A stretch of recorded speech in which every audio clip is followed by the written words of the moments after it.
오늘 우리에게 주신 하나님 말씀은 에스라서 1장 1절부터 11절 말씀입니다. 에스라 1장 1절부터 11절까지의 말씀입니다.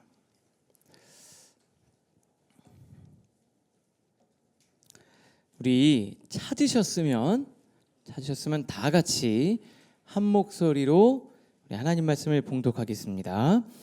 바사왕 고레스 원년에 여호와께서 예레미야의 입을 통하여 하신 말씀을 이루게 하시려고 바사왕 고레스의 마음을 감동시키심에 그가 온 나라에 공포도 하고 조서도 내려 이르되 바사왕 고레스는 말하노니 하늘의 하나님 여호와께서 세상의 모든 나라를 내게 주셨고 나에게 명령하사 유다 예루살렘에 성전을 건축하라 하셨나니 이스라엘의 하나님은 참 신이시라.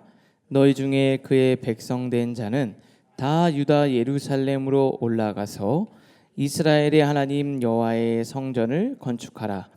그는 예루살렘에 계신 하나님이시라. 그 남아있는 백성이 어느 곳에 머물러 살든지 그곳 사람들이 마땅히 은과 금과 그 밖의 물건과 짐승으로 도와주고 이 외에도 예루살렘에 세울 하나님의 성전을 위하여 예물을 기쁘게 드릴지니라 하였더라. 이에 유다와 베냐민 족장들과 제사장들과 레위 사람들과 그 마음이 하나님께 감동을 받고 올라가서 예루살렘에 여호와의 성전을 건축하고자 하는 자가 다 일어나나니 그 사면 사람들이 은그릇과 금과 물품들과 짐승과 보물로 덮고 그 외에도 예물을 기쁘게 드렸더라. 고레스 왕이 또 여호와의 성전 그릇을 꺼내니 옛적에 느부갓네살이 예루살렘에서 옮겨다가 자기 신들의 신당에 두었던 것이라. 바사왕 고레스가 창고지기 미르사덱에 명령하여 그 그릇들을 꺼내어 세워서 유다 총독 세스바살에게 넘겨주니 그 수는 금 접시가 30개요 은 접시가 1000개요 칼이 29개요 금 대접이 30개요 그보다 못한 은 대접이 410개요 그 밖에 그릇이 1000개이니 금은 그릇이 모두 5400개라. 사로잡힌 자를 바벨론에서 예루살렘으로 데리고 갈 때 세스바살이 그 그릇들을 다 가지고 갔더라. 아멘. 우리가 지난번에는 다윗의 유언을 통해서 사무엘서를 마무리를 짓고요. 이제 하반기에 에스라서를 통해서 우리 성도님들과 은혜를 나누려고 합니다. 우리 에스라서를 통해서 이제 거의 하루에 한 장씩 이렇게 쭉 말씀을 살펴볼 텐데요. 우리 성도님들 안에 또 하나님 주신 놀라운 은혜가 가득하기를 바랍니다. 우리가 신앙생활을 하면서 현실을 인정하고 이 받아들이는 것 중요하죠. 왜냐하면 그게 성숙한 신앙의 출발점이기도 합니다. 또 외면하지 않고 아픔을 외면하지 않고 문제를 정직하게 직면하는 것은 어찌 보면 건강한 신앙의 태도죠. 그런데 현실을 인정하고 받아들이는 그 과정 안에서 우리가 한 가지 실수하거나 우리도 의식하지 못하면서 그렇게 흘러가 버리는 경우가 있는데 그게 바로 뭐냐면 하나님의 역사하심을 완전히 배제해 버리는 겁니다. 그러면 그거는 신앙이 아니라 그냥 불신앙인 거죠. 현실을 인정하는 것, 그것과 현실에 매몰되어서 살아가는 것은 완전히 다른 겁니다. 우리가 입술로는 하나님을 부정하지 않죠. 우리가 신앙생활 오래 하신 분들, 나름대로 모태신앙이거나 아니면 신앙생활을 오래 하고 사역도 하고 말씀도 많이 듣고 성경 공부도 많이 한 그런 분들, 하나님을 부정하지 않아요. 하나님이 계신 거는 우리가 인정합니다. 그런데 어떻게 되냐? 내 실제 삶에 하나님이 개입을 조금도 하지 않는다고 여기는 것처럼 살아가는 거예요. 오늘날 이게 우리 크리스천들에게 가장 치명적인 위협이 아닐까 그런 생각이 듭니다. 사실 이런 신앙의 모습은 역사 속에도 있었어요. 17, 18세기의 계몽주의죠. 그때 유럽에 등장한 이제 이신론이라는 이단 사상입니다. 근데 겉으로 볼 때는 신앙인데 이건 완전 신앙이 아닌 거죠. 이게 바로 뭐냐면, 이신론은 뭐냐면 하나님이 세상을 창조하셨어요. 그걸 인정해요. 그런데 하나님은 그 이후에는 세상에 관여하지 않으신다는 거예요. 신은 존재하지만 지금 내 현실에는 전혀 상관없는 분, 세상을 창조하시고 개입하지 않는 거죠. 하나님을 부정하진 않지만 하나님이 지금 내 삶에 어떠한 역사를 하실 거라는 것은 인정하지 않는, 신앙처럼 보이지만 사실은 이건 불신앙인 거예요. 오늘날 우리 신앙에도 이게 깊숙이 반복적으로 또 스며들어 옵니다. 근데 오늘 우리가 읽은 에스라 1장은요, 이 문제를 시작부터 정면적으로 다룹니다. 완전히 멈춰버린 것 같은 이스라엘 공동체, 포로 공동체에 하나님이 놀랍게 역사하심을 보여주고 있어요. 오늘 본문에 대한 내용을 좀 살펴볼 텐데요. 에스라 1장을 보면은, 오늘 우리가 읽은 에스라 1장은 이스라엘 역사에서 굉장히 결정적인 사건을 언급하고 있습니다. 이스라엘 역사를 쭉 볼 때, 크게 볼 때 아주 중요한 사건이 두 가지가 있어요. 첫 번째는 뭐냐면 애굽에서 나오는 거예요. 출애굽하는 사건입니다. 그리고 출애굽하면서 하나님의 백성으로서 출발을 하는 거예요. 언약을 세우고 가나안 약속의 땅을 향해 가면서 하나님의 백성이 되는 거예요. 두 번째는 뭐냐면 이스라엘 공동체가 바벨론에게 멸망하고 포로 생활한 다음에 70년이 지나서 다시 예루살렘 공동체로 돌아오는 사건이에요. 이게 바로 두 번째 사건을 우리가 기록을 하고 있습니다. 하나님의 백성으로 회복되는 거죠. 오늘 우리가 읽은 에스라 1장은 포로 공동체에서 귀환해서 무너진 성전을 다시 세우고 성벽을 재건하고 신앙 공동체를 다시 시작하게 되는 그 출발점, 포로 귀환에 대한 이야기를 다루게 됩니다. 바벨론에 의해서 예루살렘이 멸망을 했거든요. 그리고 이스라엘 백성들이 포로로 끌려갑니다. 포로로 끌려가요. 그때 그 바벨론 포로 중에 유명한 사람이 누굽니까? 다니엘과 같은 친구들이죠. 그리고 몇 년이 있었냐면 70년이라는 세월이 지난 거예요. 지금 여러분, 70년 세월이 지나면 어떨까요? 70년. 제가 70년, 지금부터 70년 전에 무슨 사건이 일어났나 봤더니 6.25 전쟁 직후인 거예요. 여러분, 6.25 전쟁 직후에 그 전쟁의 참혹함과 여러분들 그런 것들 전혀 상관이 없잖아요. 70년이란 세월은 3세대가 지나버린 거예요. 3세대가 지난 거예요. 그러면서 그냥 내 삶을 그대로 받아들이고 정체성도 희미해지고 그냥 내가 살아가는 대로 그냥 살아가게 되는, 거기에 충분한 시간이 70년이란 시간입니다. 그냥 모든 거 포기하고 받아들이는 거예요. 정체성도 약해지고 그냥 포로의 삶이 일상이 되는 거예요. 이게 우리의 현실인 거예요. 그런데 놀라운 건 뭐냐면요, 절대 무너지지 않을 것 같은 바벨론이 하루아침에 무너져요. 그리고 바사, 페르시아의 고레스란 사람이 새로운 제국의 주인이 되는 겁니다. 여러분, 이게 역사적으로 보면 이게 무슨 의미인지 잘 모르시잖아요. 저도 이게 말씀을 준비하면서 보니까 이 바사라는 나라가요, 그 메대 바로 옆에 아주 조그만 나라였어요. 근데 메대라는 나라와 연합을 하고, 그리고 바벨론이라는 나라를 하루아침에 멸망시켜서 패권을 장악하게 되는 거예요. 그러니까 이게 누구도 예상할 수가 없는 거죠. 아무도 예상할 수 없는 거예요. 근데 더 놀라운 거는요, 페르시아의 고레스라는 사람이 새로운 역사의 주인공이 되는데 그가 입으로 낸 이 고레스 칙령, 이 내용이 더 놀라운 내용입니다. 여러분들 그게 1절부터 3절인데 제가 다시 한번 읽어볼게요. 자, 보세요. 바사왕 고레스 원년에 여호와께서 예레미야의 입을 통하여 하신 말씀을 이루게 하시려고 고레스 왕의 마음을 감동시키심에 그가 온 나라에 공포도 하고 조서도 내려, 한마디로 말하면 TV를 딱 틀었는데 뉴스에서 대통령이 어떤 정책을 발표하는 거예요.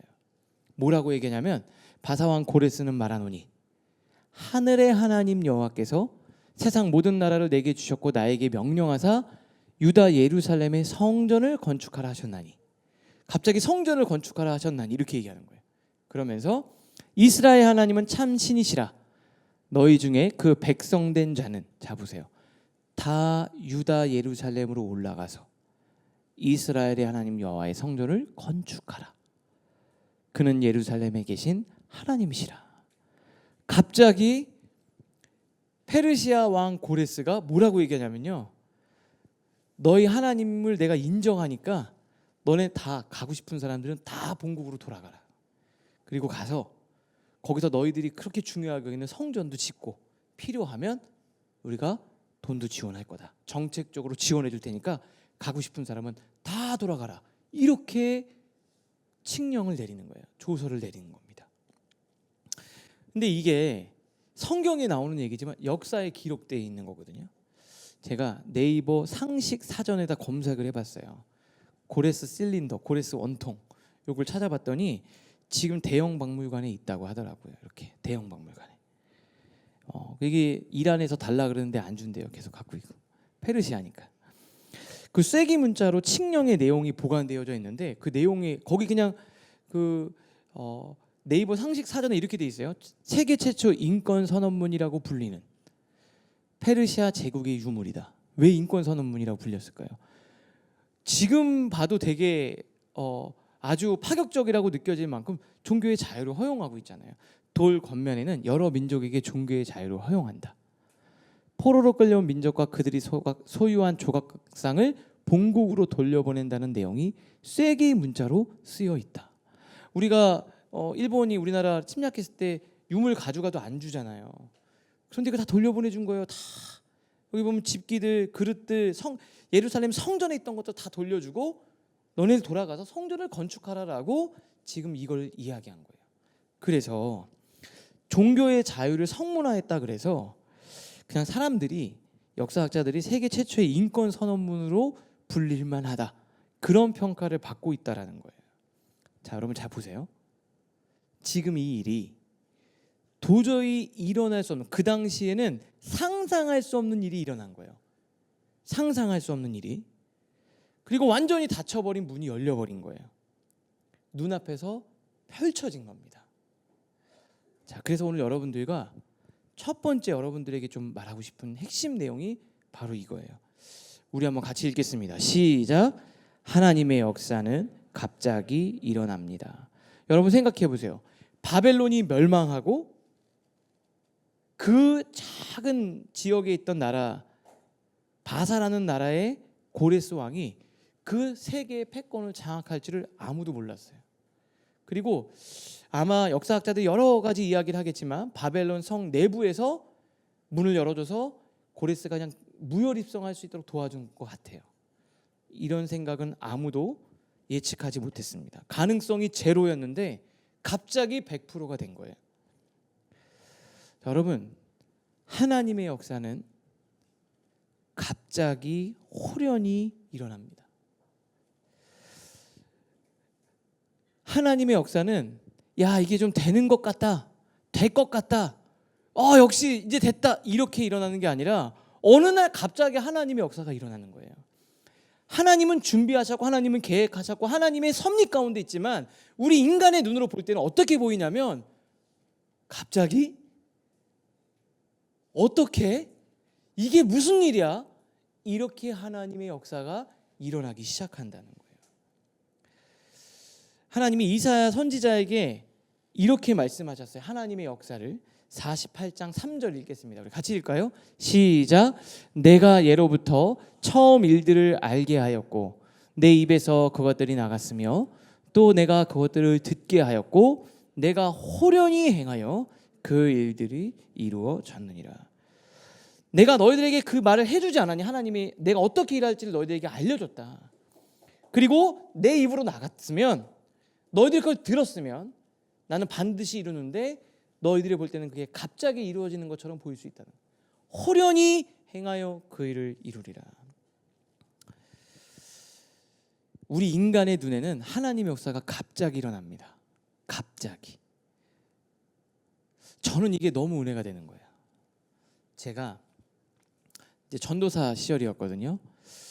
제가 이제 THM 석사를 하는데 기독교 윤리를 했어요. 여기 지도하는 담당 교수님이 계셨습니다. 근데 그 교수님이 급하게 이제 어디를 가셔야 되는 거예요. 그래서 제가 교회를 가고 그때 차를 이제 타고 학교를 갔는데 저한테 잠깐 차를 좀 태워달래요. 어디 좀 내려달라고. 그리고 종로 5가 요 근처였어요. 여기 볼 일이 있으시다고. 제가 그래서 태우고 모시고 이제 교수님을 데려다 드리고 가는데 교수님이 저한테 이런저런 얘기, 좋은 얘기를 많이 해주셨는데 저는 그 교수님이 하셨던 말이 지금도 굉장히 생각이 많이 나고 저는 청년들에게 종종 이런 얘기를 많이 해요. 아마 들은 친구들은 많았을 거예요. 그게 뭐냐면 교수님이 갑자기 이러는 거예요. 좀 내릴 때쯤 거의 다 되셨는데 막 이런저런 얘기하다가 심전도사, 제 전도사였거든요. 인생은 말이야 한 방이야 이렇게 얘기하시는 거예요. 그래서 아니 목사님이 무슨 목사님이 무슨 인생이 한 방이냐고 무슨 로또야? 막 이렇게 했어요. 목회도 말이야 한 방이야 이렇게 얘기하시는 거예요. 그래서 저는 솔직히 조금 이게 무슨 뭐 도박이야 뭐야 뭐 이런 얘기를 해. 뭐 인생이 로또야 뭐야 막 이렇게 들었거든요. 근데 그 당시 내용은 정확하게 기억나지 않는데 이런 골자로 얘기했어요. 워딩을 정확하게 제가 표현할 수 없지만 이런 거예요. 내가 진짜 열심히 노력하고 애써서 될 거라고 생각하잖아. 근데 하나님이 역사하시면 안 될 것 같아도 한 방에 되는 거야. 그러니까 지금 막 그 큰 교회 뭐 좋은 학교 다녀서 목회 인생이 잘 될 것 같고 지금 나는 아무것도 아닌 것 같지만 하나님이 어떻게 역사하실지 몰라. 하나님 우리 심전사를 탁 사용하면 한 방에 끝나는 거야. 이렇게 얘기하시는 거예요. 그때 막 양말 이렇게 막 긁으시면서 얘기하셨던 것 같은데 제 앞에 타셔가지고. 그래서 저는 그때는 정말 그 말의 의미를 잘 몰랐어요. 그냥 그렇구나. 그리고 그 교수님이 논문 지도하셔야 되는데 다른 신학교 총장으로 가신다고. 그러면서 그러는 거야. 미안해, 내가 논문 지도해줘야 되는데 내가 다른 대학의 총장으로 가서 미안하다고 얘기하셔가지고 솔직히 저는 그때 이렇게 별로 이렇게 기분 좋지 않았거든요. 그러면서 그러는 거예요. 인생 한 방이니까 낙심하지 말고 잘 나간다고 교만하지 마. 그리고 무슨 도인처럼 내리셨어. 그게 요행도 아니고 도박도 아니라는 거죠. 하나님이 개입하셔서 단숨에 상황이 바뀔 수 있다라는 얘기를 하는 거예요. 여러분 70년 살았어요. 70년 이제 끝인가 보다. 그런데 하나님이 일하시면 그 바벨론이 그 성이 얼마나 견고한 성인데 한번 나중에 찾아보세요. 그 성 주변으로 엄청나게 호수 같은 걸 파가지고 그 성을 함락시키는 게 쉬운 일이 아닙니다. 어떻게 그런 일이 벌어지겠어요? 그리고 고레스 입에서 어떻게 그런 각 종교의 자유를 허락하는 그런 말이 있겠어요? 이거는 하나님을 믿는 게 아니라 그냥 하나님이 예루살렘에 계신 하나님이다 보니까 그냥 그 신을 내가 인정해줄게, 각각의 신을 인정해줄게 이런 얘기였겠지만 그 믿지 않는 고레스 입에서 어떻게 그 말이 나올 수 있냐라는 거예요. 갑자기 하나님의 역사하심이라니까요. 우리 사랑하는 라이프처치 성도 여러분, 하나님이 역사하시면 여러분의 인생 정말 한 방입니다. 한 방. 옆에 있는 분에게 주먹 불끈 쥐면서 얘기해 주세요. 인생 한 방이야. 낙심하지 마. 여러분 하나님이 여러분의 인생을 어떻게 하실지 몰라요. 내가 지금 취업이 막 안 되고 있는데 하나님은 어떻게 여실지 모른다고요. 여러분 지금 막 잘 되는 것 같지만 그것도 언제 날아갈지 몰라요. 그러니까 우리는 낙심하지 않고 교만하지 않을 수 있어요. 아무 일이 없는 것 같아요. 막 그러잖아요. 가능성이 없습니다, 목사님. 안 될 것 같아요. 아니요. 하나님이 일하시면 하루 아침에도 됩니다. 막혀 있는 것 같죠? 하나님이 문 여시면 끝나는 거예요. 저는 우리 성도님들 이 가정에 여러 가지 문제들이 있죠. 저도 보면서 진짜 이 가정이 그 깨어진 가정, 어려운 가정 어떨까? 저는 그걸 하루아침에 회복시키는 걸 경험했어요. 제 마음속에도 이게 저는 믿음의 말을 했지만 이게 진짜 될까? 하나님이 하시니까 하루아침에 되는 거예요. 여러분 믿지 않는 부모님, 부모님과의 관계. 아, 목사님 가능성이 없어요. 아니요. 하나님이 여러분의 부모님을 어떻게 터치하실지 몰라요. 무슨 일이 일어날지 몰라요. 결혼하는데 내 청년들이 결혼할 수 있을까? 부모님이 안 오시면 그냥 둘이라도 해야 되나? 하루아침에 하나님이 역사하셔가지고 어떻게 정말 그렇게 결혼이 되는 거예요. 여러분 가정의 부모님도 자녀도 마찬가지입니다. 될까요? 됩니다. 하나님이 하시면 한순간에 됩니다. 이걸 누가 알았겠어요? 이걸 누가 알았겠어요? 우리가 볼 때는 가능성이 0%에서 10%, 15%, 20%, 30% 이렇게 가는 것처럼 보이지만 하나님은 한순간에 하실 수 있어요. 그러니 사랑하는 다이프처치 성도 여러분, 낙심하지 마십시오. 우리 하나님이 일하시면 그것은 한순간에 일어날 수 있는 일입니다. 약속을 붙들고 하나님이 어떻게 역사하실지 몰라요. 저도 모릅니다. 그런데 하나님은 반드시 일하실 겁니다. 호련한 역사, 여러분들 모두가 경험하시게 될 줄 저는 믿습니다. 두 번째 여러분들과 좀 나누고 싶은 내용이 뭐냐면 같이 한번 읽겠습니다. 시작. 우연이 아닌 섭리입니다. 여러분 이걸 역사학자들이 볼 때는 야 진짜 어떻게 이런 일이 갑자기 일어나냐 그러면서 그냥 이 사건이 굉장히 충격적인 사건이고 원인이 뭘까?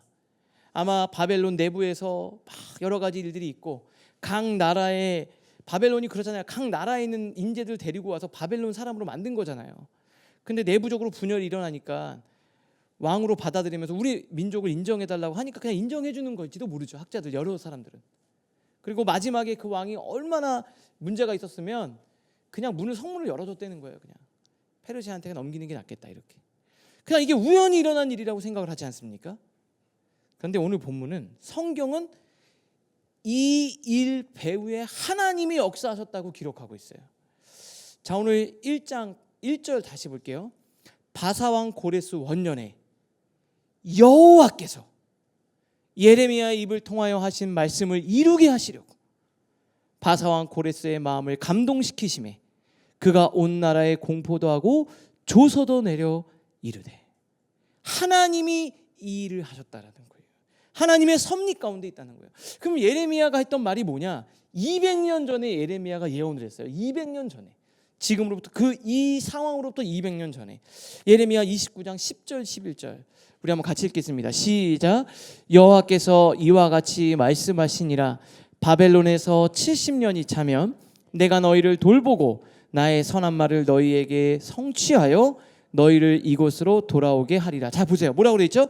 바벨론에서 70년이 차면 내가 너희를 돌아오게 하리라. 너희들 지금 죄악 가운데 있어서 내가 그 불순물을 제거하는 너희들을 하나님 앞에서 다시 새롭게 하는 그 70년의 시간이 차면 너희들 내가 돌아오게 하리라. 그걸 200년 전에 예언한 거예요.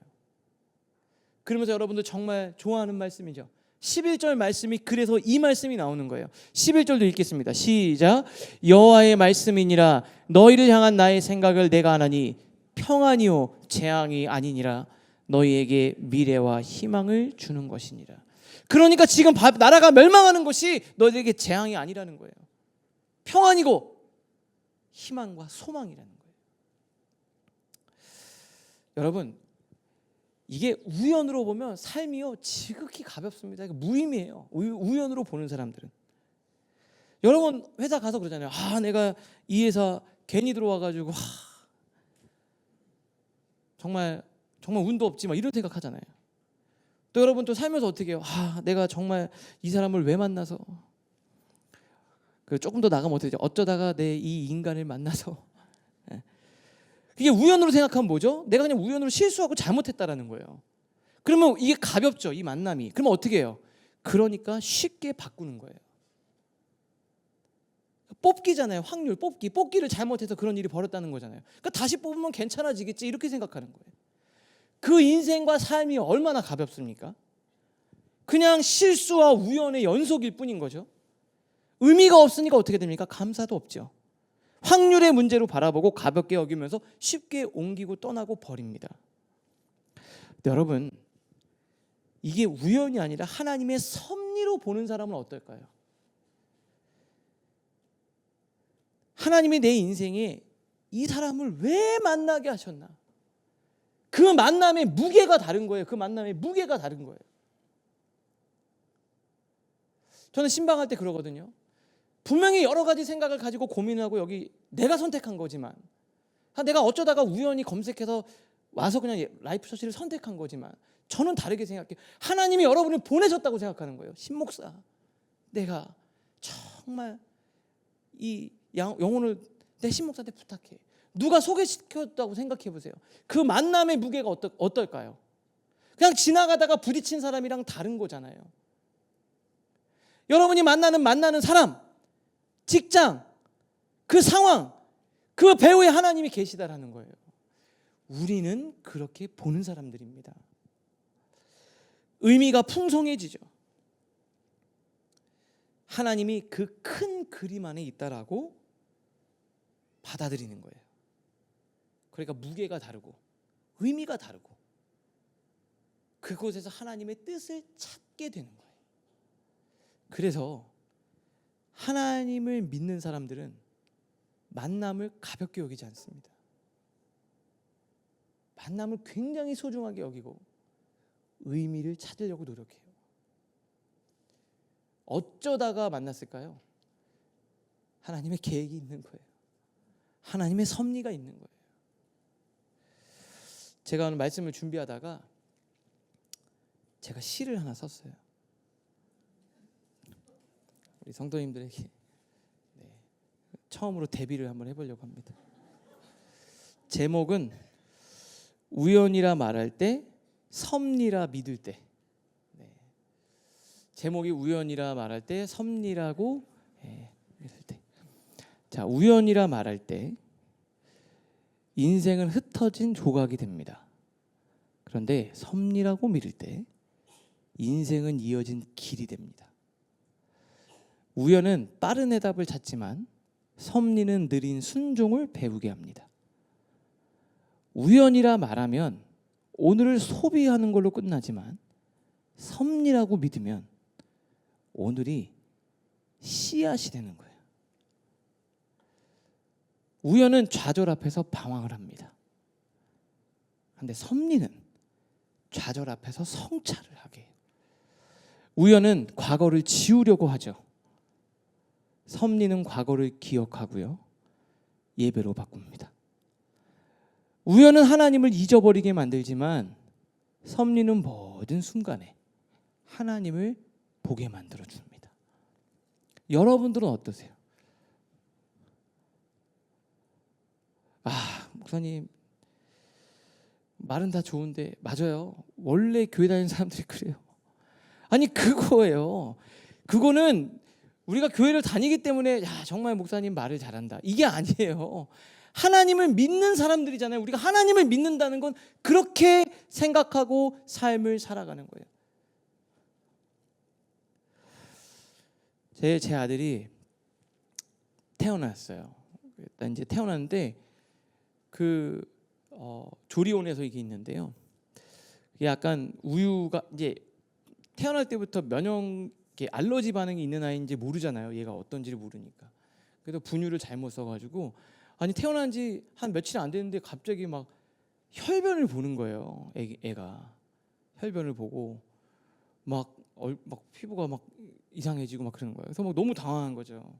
그래서 병원에 갔더니 의사 선생님이 조금 심각하다고 얘기를 하는 거예요. 아마 장에서 출혈이 난다. 그래서 이게 수혈을 계속한 거예요. 태어날 때 어딘가에서 장기에서 이렇게 출혈이 있으니까 수혈을 몇 번을 했어요. 그러다 갑자기 그러는 거예요.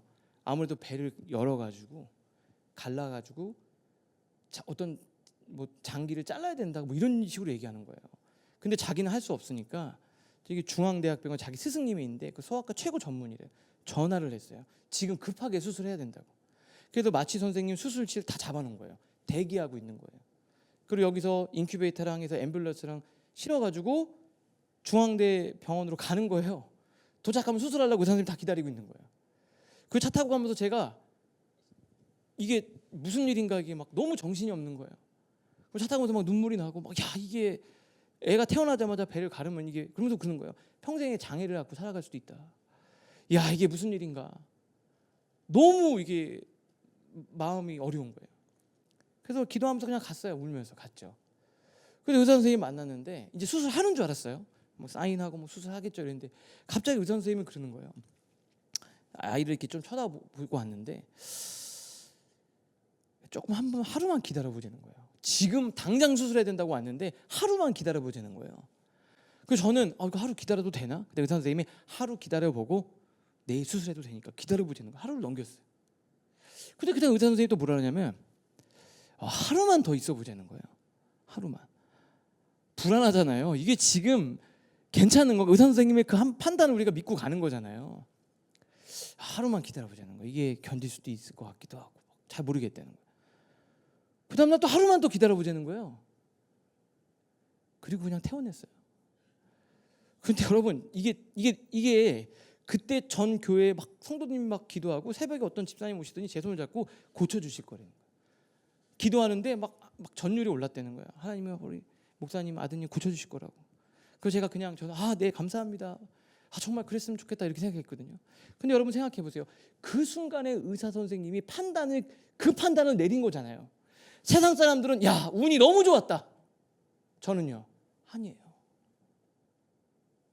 하나님이 기도를 들으신 거예요. 기도를 들으신 거예요. 그 순간에 배를 열었으면 인생이 달라지는 거잖아요. 근데 그 판단을 하게 하신 건 그 배우의 우연이 아니라 하나님의 섭리 가운데 역사하신 거예요. 저는 그거를 믿어요. 지금은 제 아들이 그 응급실에서 거의 한 2달 가까이 있었어요. 그래서 처음에 막 설사도 하고 막 했는데 지금 얼마나 건강한지 몰라요. 얼마 전에 자전거 타러 나간다고 내리막길에 브레이크 안 밟고 내려갔다가 넘어져가지고 여기 다 상처나고 얼마나 건강한지 몰라요. 여러분들이 볼 때는 우연이죠. 저는 우연이라고 생각하지 않아요. 살아계신 하나님의 섭리로 저는 믿습니다. 그래서 제가 어떻게 한 줄 아세요? 아들한테 맨날 그래요. 오니야, 너 어렸을 때 아팠어. 옛날에는 무슨 말인지 몰라요. 그래서 아빠가 울면서 기도했어. 그런데 울었다 그러니까 또 쳐다봐요. 엄마도 울었어? 엄마도 울면서 기도했어. 할아버지 할머니도 울면서 기도했어. 누나도 울었어. 누나는 안 울었을 것 같은데 막 이러는 거야. 그 다음 얘기해요. 누가 고쳐주셨지? 하나님이 고쳐주셨지. 지금은 그 대답을 해요. 여러분의 인생을 뭘로 보세요? 그냥 우연히 일어난 일입니다. 어쩌다 그런 일이 있는 거죠. 그냥 운이 나빴을 뿐입니다. 그냥 어쩌다가 운이 좋은 것뿐입니다. 그 인생은 지극히 가볍습니다. 아니요. 하나님이 여러분의 인생 가운데 함께하고 계시는 거예요. 제 아들 마음속에 그래 나 어렸을 때 하나님이 살려주셨지. 그 믿음이 있는 인생과 없는 인생이 어떻겠습니까? 전 여러분의 인생도 다르다고 생각해요. 하나님이 여러분의 인생의 배후에 계시는 거예요.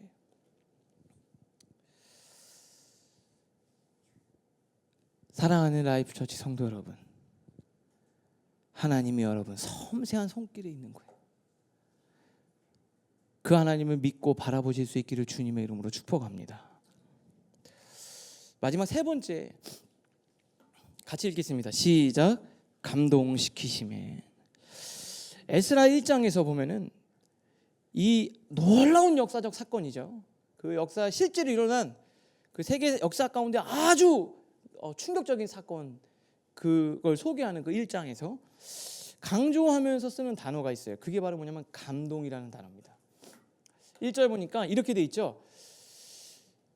고레스의 마음을 여호와께서 감동시키심에 이렇게 돼 있어요. 그리고 그 다음에 백성들이 감동을 받고서 하나님께 감동을 받고서 올라가서 예루살렘 성전, 무너진 성전을 재건하고 성전을 세우는 성전을 건축하러 올라갑니다. 그때 감동이라는 단어를 썼어요. 하나님이 어떤 역사적 사건을 일으킬 때 하나님 어떤 사람에게 감동을 주세요. 이게 중요한 일입니다. 감동을 주신다고 이 마음속에. 그 감동을 주는 사람이 있어요. 그분들을 통해서 하나님이 역사하시는 거예요. 바벨론이 멸망하고요. 바사왕 고레스가 패권을 장악하기 직전에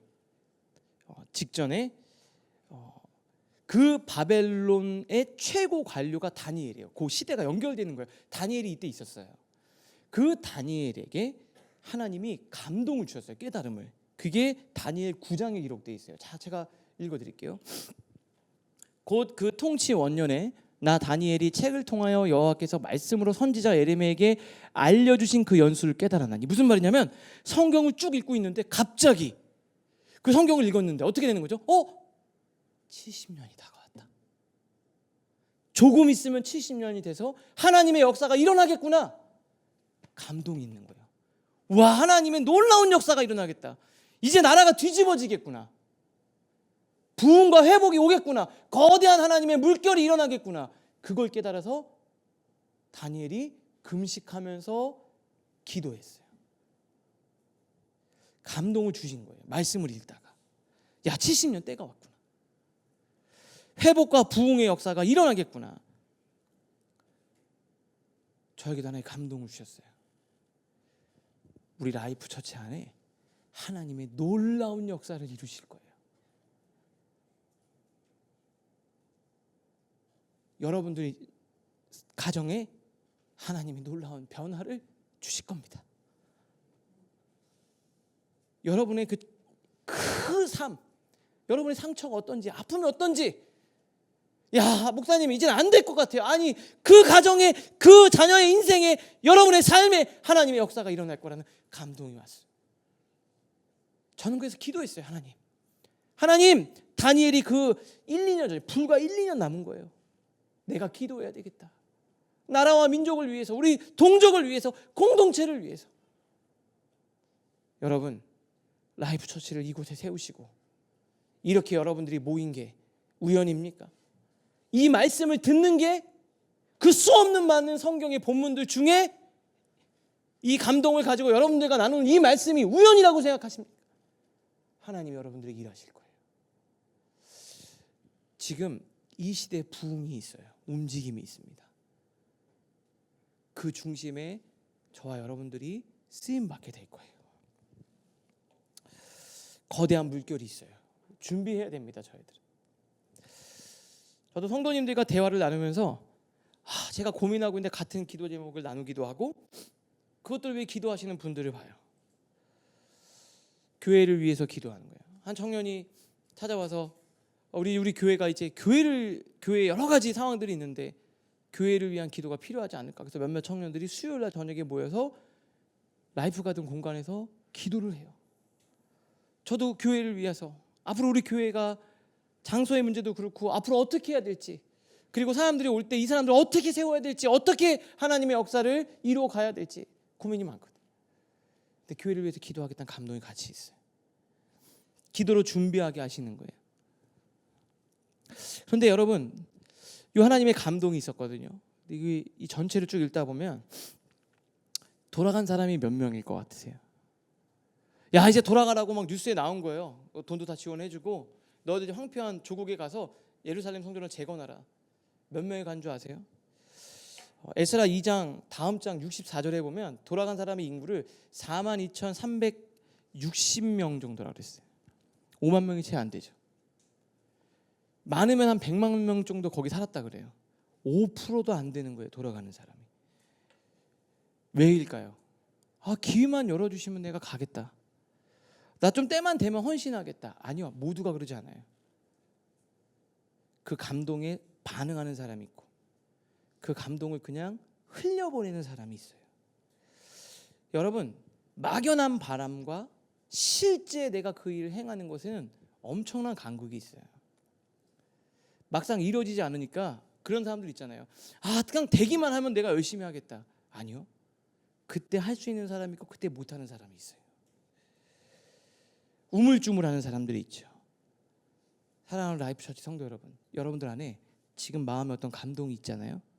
바로 순종하실 수 있기를 바랍니다. 왜 그러냐면요, 지금부터 귀환이 일어나는데 3번 본국으로 귀환이 일어나요.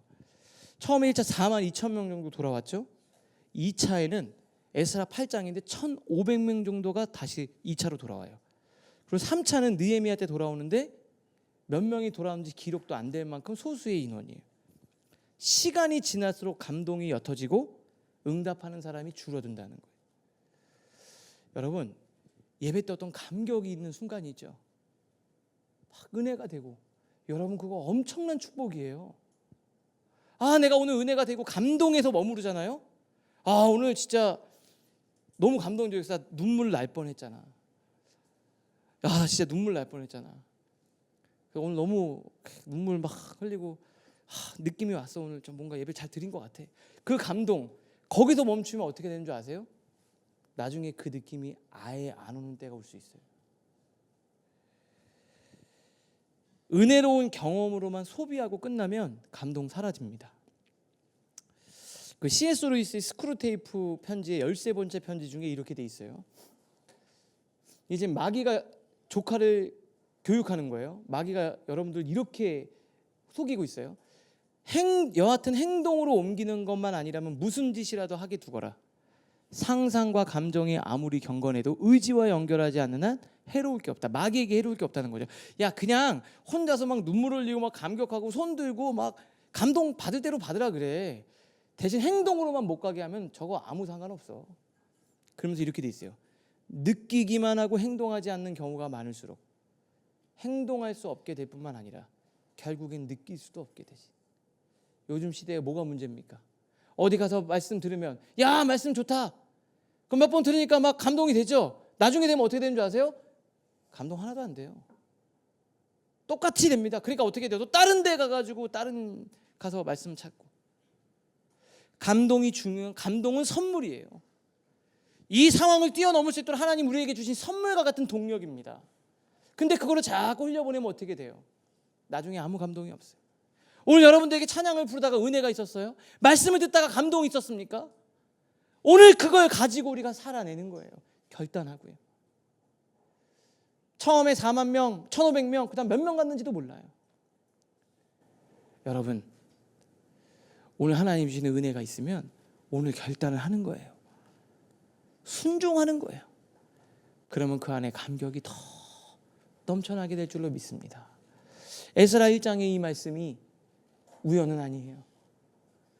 여러분들에게 하나님이 그렇게 역사하실 거예요. 반드시 갑자기 하나님의 계획 가운데 여러분들 삶에 놀라운 은혜가 있기를 주님의 이름으로 축복합니다.